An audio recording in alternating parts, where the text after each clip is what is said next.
Hola, buenos días, buenas tardes, dependiendo a qué horario nos ven. Gracias a todas las personas que se han conectado y también gracias a las personas que nos mirarán en diferido. Hoy empezamos este curso de acompañamiento, cuya finalidad, cuyo objetivo es compartir las principales, diríamos, pinceladas de lo que significa el acompañamiento existencial, entendido y abordado desde el enfoque de la logoterapia y el análisis existencial de Víctor Frank. Les damos la más cordial bienvenida. Vamos a organizarnos de tal manera que vayamos haciendo pequeños encuentros y después de cada encuentro, ustedes les invitamos a que ustedes puedan participar haciendo preguntas en el chat que tenemos habilitado al efecto y al siguiente entrega contestaremos las preguntas que hayan surgido después de cada uno de los módulos. Iniciemos ahora, les voy a compartir la pantalla. Y bueno, vamos a iniciar. Este es un curso introductorio, como les decía, de acompañamiento existencial, cuyo enfoque principal es la logoterapia y además es un compartir acerca de algunas nociones que con el tiempo y la práctica hemos ido puliendo en el Centro Ecuatoriano de Logoterapia. Bueno, ¿qué vamos a hacer? Vamos a iniciar entendiendo o preguntándonos qué es acompañar, a qué nos referimos cuando hablamos de acompañamiento, además, a qué nos referimos cuando hablamos de acompañamiento existencial. Para eso vamos a tener que explorar algunos fundamentos que resultan importantes y como su nombre lo indica, son sobre las bases, sobre los cimientos que se puede levantar una comprensión o por lo menos desde el paradigma de la logoterapia se puede levantar una comprensión de la fuerza del acompañamiento. Después vamos a tener que acercarnos a la consecuencia directa de preguntarnos qué es acompañar y es la ética del cuidado, porque el acompañar tiene mucho que ver con cómo te cuido y cuánto me cuidas y sobre todo qué entendemos por cuidado.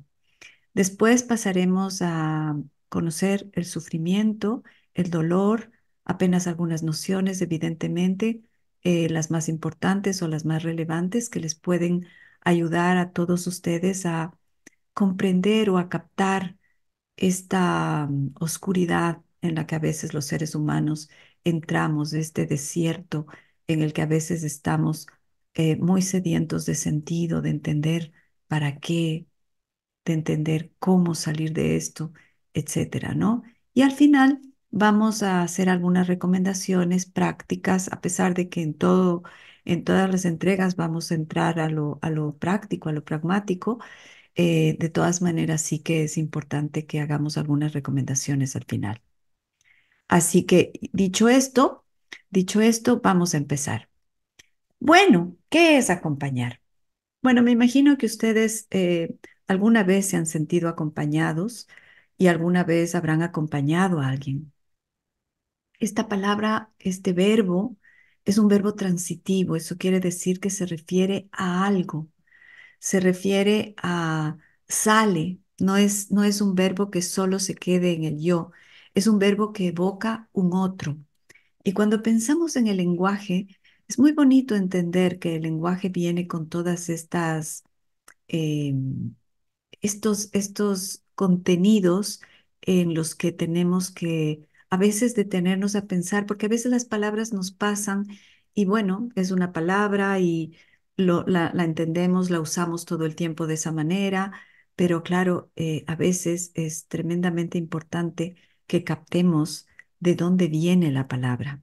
Fíjense en que es un verbo transitivo que si vamos a la definición ordinaria como lo conocemos, significa hacer, dar, estar en compañía, estar o ir junto a otros o a otros. Es decir, como salir, si se dan cuenta, como estar, como salir de uno mismo hacia el otro, ¿sí? Salir de uno mismo hacia los demás. Eso es acompañar, ¿sí? Y tiene muchísima relación con la palabra existencia, ¿no? Que con su prefijo ex significa fuera, ¿verdad? Cuando decimos ex esqueleto, por ejemplo, en los animales estamos refiriéndonos a lo de afuera, ¿sí? Bueno, la existencia quiere decir que estamos más allá del yo, más allá de nosotros. Es como evoca ser, aparecer, emerger, salir, estar, pero estar hacia afuera. Y bueno, no les tengo que decir que esto es muy humano y que no es una teoría, ustedes lo pueden chequear en su propia vida, ¿no es cierto? Cuando acompañamos, eh, ya no estamos solo en el yo. Cuando acompañamos, hemos hecho este paso maravilloso a pensar en el otro, hemos hecho este ejercicio psíquico, mental, social, de pensar qué necesita el otro.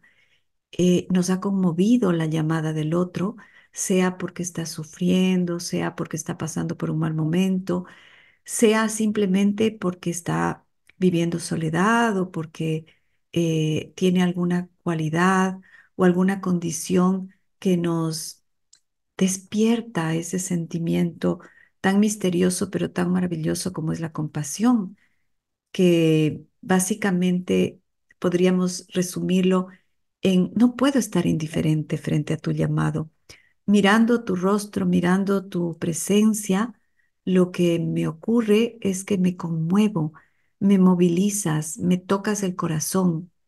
Y como me tocas el corazón y me tocas la mente, me tocas el cuerpo, tu presencia no me pasa desapercibida, entonces salgo a por ti, salgo a de mí, salgo de mis necesidades, salgo de mis criterios, salgo como salen mis ojos cuando ven algo, como salen mis oídos cuando escuchan algo, como sale mi sensación cuando toco algo, cuando sale, como sale mi olfato cuando siento un perfume o un aroma. Es decir, esta, esta tremenda realidad que nos permite a los seres humanos estar abiertos hacia algo, ¿sí?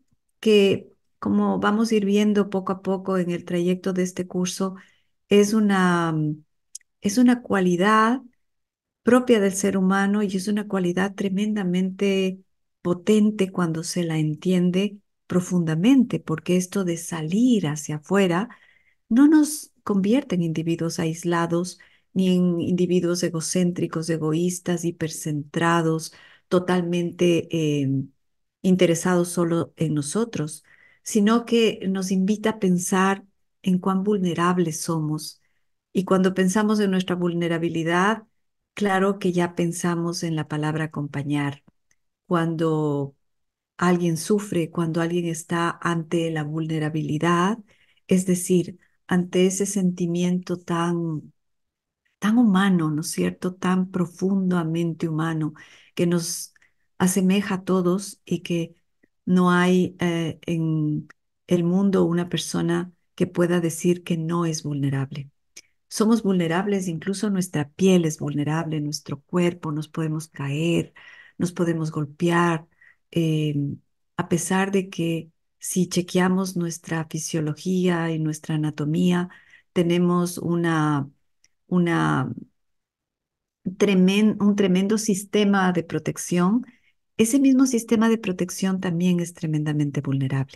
No se diga nuestra vida con esta incertidumbre de qué pasará mañana, qué haremos el año que viene, esta tremenda incertidumbre que la vida, ustedes saben, nos puede cambiar en un minuto, en un segundo, en un instante, literalmente hablando. Una llamada de teléfono puede trastornar nuestra vida por completo, una enfermedad, un diagnóstico, eh, y bueno, la realidad dolorosa de la muerte de alguien que amamos es en un segundo. Apenas cerrar el teléfono y saber que el mundo tal como lo conocíamos acaba de cambiar. Pero no solo desde la tragedia y el sufrimiento y desde el drama humano que vivimos todos cuando nos enfrentamos a nuestra vulnerabilidad.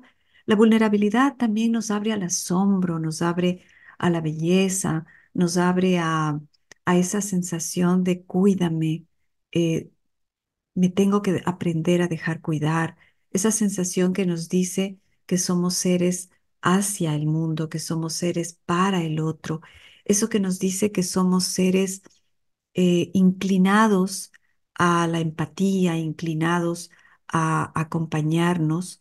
Y fíjense en qué bonita esta palabra, este verbo acompañar, que en su prefijo y en su raíz etimológica encontramos este Asia que estamos hablando, pero también está involucrada la palabra pan. Y si ustedes, y les invito a que chequen la historia del pan, ¿no?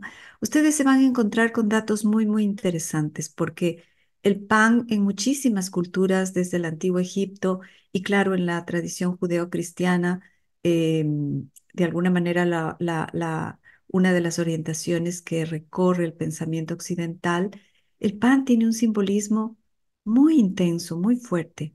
El pan se parte, el pan acompaña las comidas que compartimos, el pan está también tejido, hilvanado en la palabra compañero, comunidad, está también hilvanado con la celebración, esa celebración de grupo, de alrededor de una mesa eh, o, o en el campo después de la jornada de trabajo. El pan representa además la elaboración del ser humano del trigo, la elaboración de la cebada, si es de cebada, etcétera. El pan tiene una connotación muy, muy, muy potente a nivel simbólico porque siempre está acompañado de esta celebración del nosotros.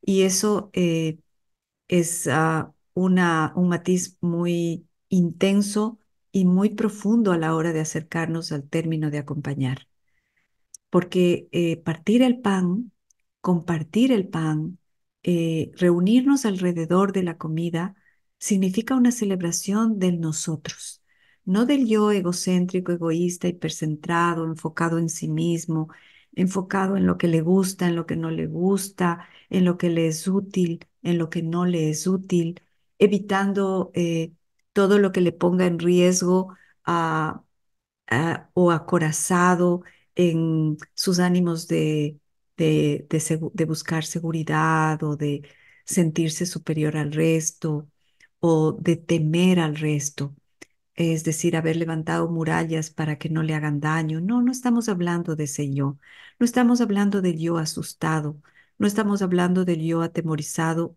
a enfrentarse al mundo y al otro.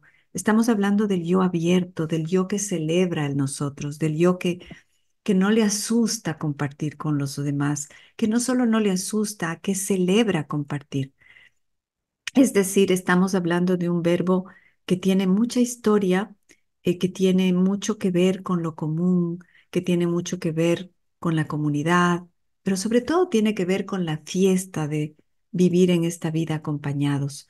Porque ustedes saben que, y me imagino que conocen que las personas eh, que han vivido una soledad crónica o que han tenido por algún motivo de fuerza mayor que soportar el aislamiento, ustedes saben que eso genera muchísimo desorden psicológico, muchísimo desorden existencial, porque es evidente, este ser que somos, este ser que nos reverbera a todos por dentro, es un ser hacia el mundo, es un ser para los demás. Heidegger decía que somos seres ahí, pero estamos con el mundo y estamos orientados hacia el otro y hacia el mundo.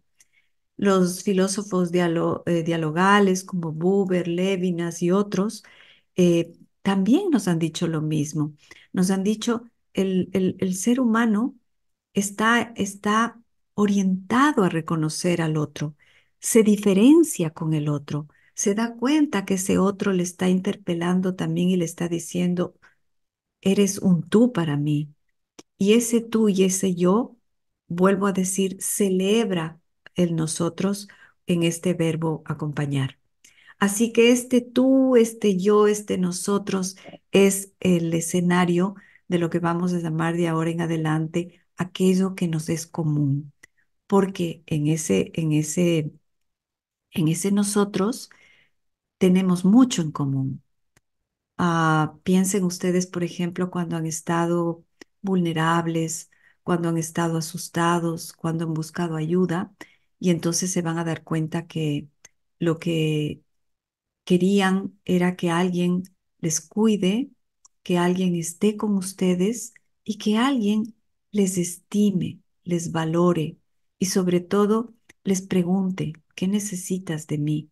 No que les imponga, sino que les pregunte, porque de alguna manera acompañar, como les decía, siendo la celebración de nosotros, pasa por el reconocimiento del otro, pasa por el reconocimiento de que tú tienes tanto valor, tanta dignidad, tanta necesidad y tanta potencia como yo. En otras palabras, es la regla de oro que vamos a ver en la segunda parte de este segundo módulo, que es la ética del cuidado. Pero bueno, ya para entrar aún más en materia con estas introducciones, vamos a cambiar la pregunta.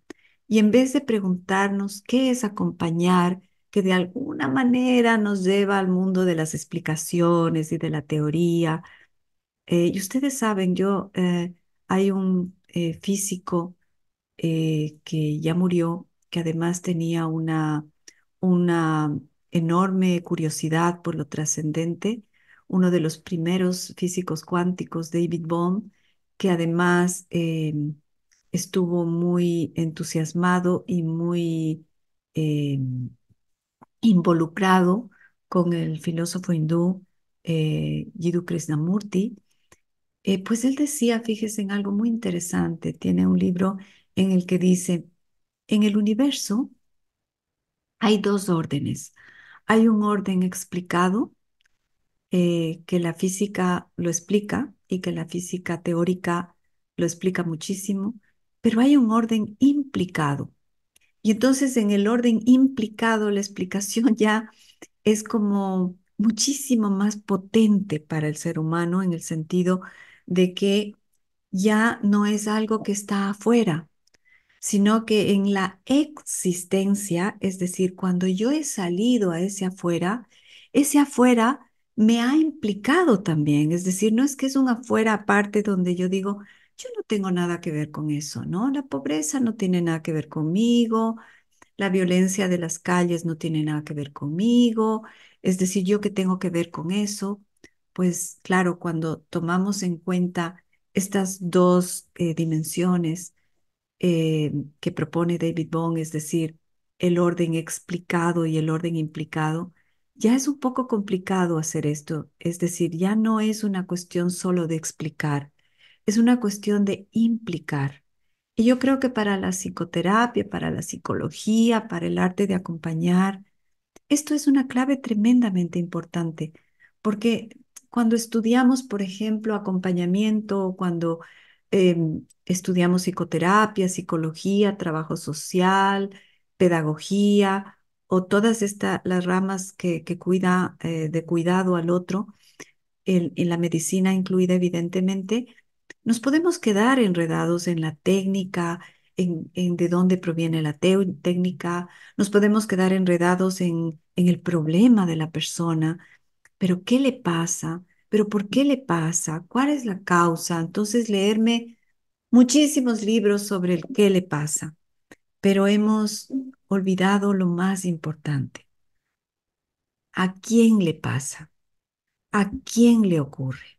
Porque podemos saber mucho el qué, muchísimo, podemos leer muchísimo sobre el qué, podemos ser expertos, podemos ser eruditos, podemos haber tenido una formación amplísima sobre el qué, pero cuando lo llevamos al terreno de la implicación personal, ya tenemos que pasar al quién. Esta teoría, esta explicación, esta técnica, esto que me han enseñado, cuando lo pongo en mi vida, cuando lo pongo en la vida de la otra persona, ¿cómo se matiza? Y entonces sí que cambia todo, ¿verdad? Porque una técnica funciona para una persona, pero no funciona para otra. Un diagnóstico hace muy bien a una persona, pero a otra persona le puede resultar tremendamente devastador que le digan que tiene un diagnóstico. A ciertas personas una explicación sobre el mal que les aqueja a nivel físico le puede resultar bastante consolador o bastante tranquilizador. A otra persona le puede desencadenar una ansiedad que puede desencadenar una ansiedad anticipatoria, un miedo y una angustia y casi, casi que llegar a los límites del trauma, ¿no? Y esto ustedes lo saben porque yo me imagino que a ustedes les ha pasado muchas veces porque creo que nos pasa a todos. Por ejemplo, cuando vamos a un restaurante, ¿no? Y en el restaurante nos parece que es deliciosa la comida y como cuando algo es delicioso, queremos compartir. Queremos que otros nos acompañen en celebrar ese descubrimiento. Y entonces llegamos a casa y le decimos a un amigo, llamamos a nuestra familia y le decimos, tienes que ir en ese restaurante, vamos conmigo. No sabes el sabor que existen en los platillos que presentan en aquel restaurante. Y en el momento que hacemos eso, estamos tratando de compartir algo que nos ha parecido delicioso, ¿verdad? Y cuando a veces invitamos, la persona nos dice, no, no me gusta tanto. Por ahí alguien dice, ay, no, es que es horrible. Y claro, el yo se pregunta, ¿no? Wow, pero para mí fue tan bonito, fue tan bueno, pero para ti no.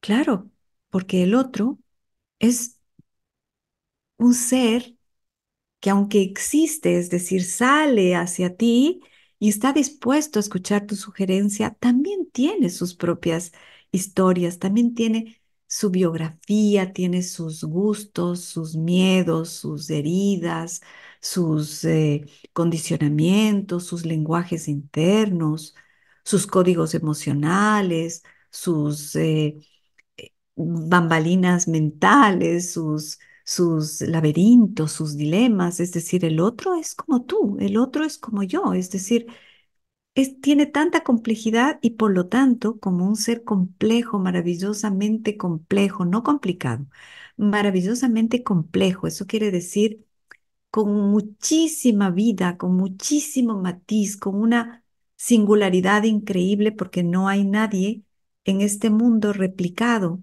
Es decir, no ha habido nadie como tú, como yo, como cualquier persona, ni en los siglos anteriores, ni tampoco va a haber en los siglos venideros.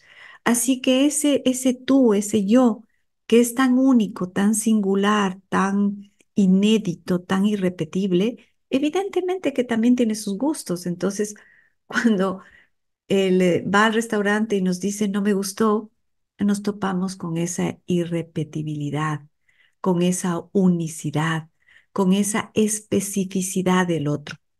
Y fíjense en que esto nos lleva directamente a comprender por qué es importante, el para qué es importante pasar del qué al quién. No todo libro que a nosotros nos parezca maravilloso le va a parecer a otro maravilloso. Es decir, la explicación, la técnica, la teoría y todo lo que significa la descripción o el conocimiento como tal, eh, que refiere el qué es, la definición, los conceptos, las nociones, tienen necesariamente que ser matizadas en el acompañamiento por el quién. ¿Quién acompaña? Y a quién acompañamos? Y todos los quienes que están alrededor en la biografía propia y en la biografía del otro. Con este principio vamos a adentrarnos a la pregunta de cómo nos aproximamos al otro. Es decir, si yo he tenido en cuenta este principio que acabamos de hablar, de que el qué es importante, claro que es importante saber que acompañar, que existencia, es un verbo transitivo, la existencia viene con este prefijo ex que significa salir. Claro que es importante saber que estamos hechos para el otro, para el mundo, que incluso nuestras neuronas, fíjense a nivel neurológico, tenemos las neuronas espejo que desde muy chiquiticos ya están activas porque nacemos con ellas. Un niño que oye llorar a otro llora también. Cuando vemos en las noticias a alguien que sufre, sentimos el sufrimiento. Cuando miramos a alguien y reconocemos una gestualidad en su rostro que nos toca, también nos despertamos, es decir, nos conmueve el otro porque nos reconocemos en el otro y porque estamos dotados incluso neurológicamente para reconocer al otro. Es decir, no somos seres que venimos sin dotaciones incluso fisiológicas para reconocer al otro. Y este cuerpo maravilloso que está hecho hacia el mundo, con estos ojos que miran hacia afuera, con estos oídos que son capaces de oír los pájaros, con estas manos que son capaces de tocar las cosas, de sentir, de palpar, de acariciar, de vivir la ternura, con todo este bagaje fisiológico, genético y que la naturaleza nos ha dado y que está escrito en nuestros genes y en nuestra naturaleza, todo esto dice que somos seres hacia afuera y todo esto dice que al ser seres hacia afuera nos vamos a matizar de la gran pregunta: ¿quién es el otro? Y cuando respondemos, ¿quién es el otro? Estamos respondiendo a la pregunta más importante, eh, creo yo, de nuestra vida, y es, ¿quién es la persona? Y cuando preguntamos quién es la persona, indefectiblemente nos estamos preguntando, ¿quién soy yo? La gran pregunta humana. La primera y el arcano mayor de las interrogaciones que nos han atravesado desde que pintábamos esos muros hace tantos miles de años y poníamos nuestras manos eh, en la prehistoria, en esa cueva eh, en donde seguramente bajo una fantasía mítica y bajo un montón de curiosidad y asombro, nos preguntábamos, ¿quiénes somos? ¿Quién eres tú? ¿Quién soy yo? ¿Para qué existe ese yo? ¿Qué es el nosotros? Todo eso es el origen del acompañamiento. Todo eso es algo importante de preguntarse. Pero lo más importante de preguntarnos en este tema que nos ocupa ahora mismo en este curso es cómo nos aproximamos al otro. Y no les tengo que decir que de tu respuesta, de mi respuesta va a depender. Si yo creo que el otro es una persona tan digna como yo, que merece ser tratada como yo quisiera ser tratada, si yo pienso que el otro es un semejante al que debo cuidar, como la pupila de mi ojo, si yo pienso que el otro no es un instrumento, no es una cosa para un objeto, para mi utilidad o para que me guste o no me guste, evidentemente acompañaré de una manera. Y si no me he preguntado quién soy yo, y si incluso me he cosificado yo y me he convertido en un instrumento para la empresa, para, para la economía, para el entretenimiento social, para las redes sociales, si yo mismo me he convertido en una cosa, en un producto que se vende y se compra en el mercado de las personas, aunque suene muy crudo, si yo mismo, como dice el filósofo coreano de origen coreano que está desarrollando su trabajo en Alemania, Byung Chang, él va a decir, el ser humano ya no necesita explotadores, ya no necesita ese fustigador con el látigo, ese rey, ese emperador que le obligue a trabajar 24 horas de sol a sol. Ahora has llegado a tal ignorancia de lo que está pasándole que se ha convertido en su propio en su propio explotador, es decir, se autoexplota. Piensa que el éxito es trabajar 18 horas, piensa que el éxito es convertirse en un producto en el mercado del estatus, en el mercado de los privilegios, en el mercado del dinero, pero sobre todo en el mercado ese tan triste que hemos creado los seres humanos, donde parecemos más instrumentos de venta y compra, es decir, instrumentos comerciales, objetos que se negocian buscando utilidad. Es lamentable que hayamos llegado a ese punto, pero también es verdad que no es como esta pintura de Magritte, un pintor francés que tiene generalmente la tendencia de ofrecernos pinturas que evocan muchísimo, como esta que está ahí. ¿Cómo nos aproximamos al otro? Estamos con esta sábana, con esta venda en los ojos. En el fondo hemos perdido la mirada hacia el otro. En el fondo nos acercamos como dos ciegos al otro, encontrándonos dos ciegos y cayendo en mil hoyos que no nos enteramos porque no vemos. O los seres humanos somos capaces de retirarnos las vendas, o como en este cuadro evoca Magritte, somos capaces de besarnos, de acercarnos, de tocarnos sin tener que enmascararnos o llenarnos de vendas y de cosas que nos oculten. Con esa interrogación, porque de esa respuesta va a depender todo el resto del curso que vamos a desarrollar. Así que les invito a todos que se preguntan, hasta que nos volvamos a encontrar, ¿cómo me veo yo a mí? ¿Qué creo que es el ser humano? ¿Qué considero de mí y del otro?